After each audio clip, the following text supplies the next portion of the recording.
Kawadhi nyimeni bang' do golo ng'eto mar puodho okang' mane okawo mar golo Rigathi Gachagua e apisi, penjo koro okwako sekta mar siasa ni to mbele dhi chalo nade.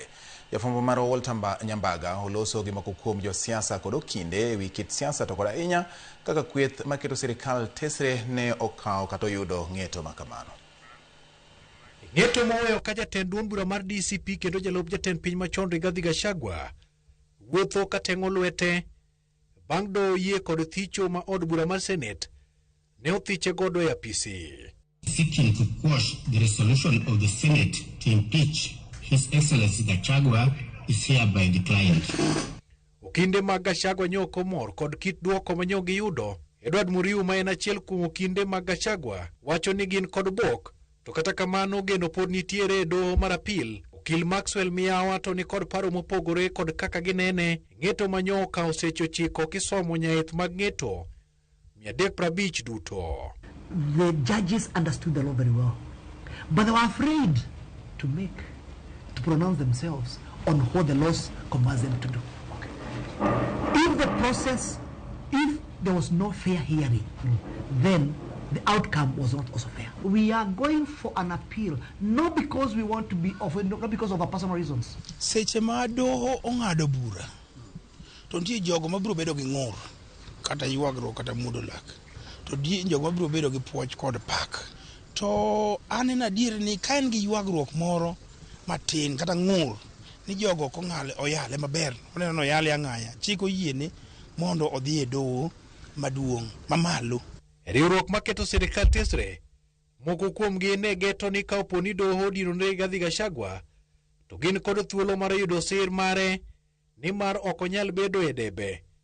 Wapenjo Umoja Julius mar duond bura mar Wiper Patriotic Front kama giparo kaka chama mantiere kanyakla makwedo. Lakini kaka wan United Alternative Government gicheko koriwo zaidi emamiyo ji neno ni kare doho nitie kaka doho boso chako luwo weche moko manono mwaneno oko kage. There is no route mondo mi oduogi.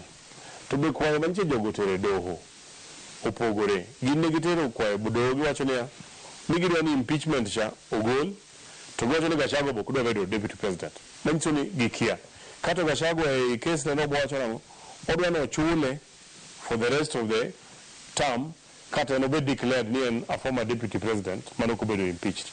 Nikech odwa ni mondo oyud ga 80%. To bende pek nyalo betie ponono bura mochwalie doho mag ywaruok obiro chiwo thuolo ne Rigathi Gachagua.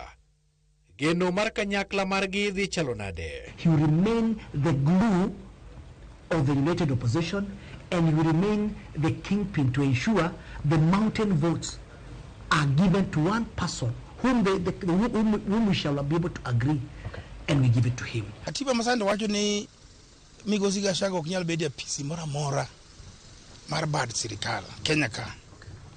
To mar ariyo gima nyaka ng'e ni jasiasa, riyo mar jasiasa ne kom ok rum gang.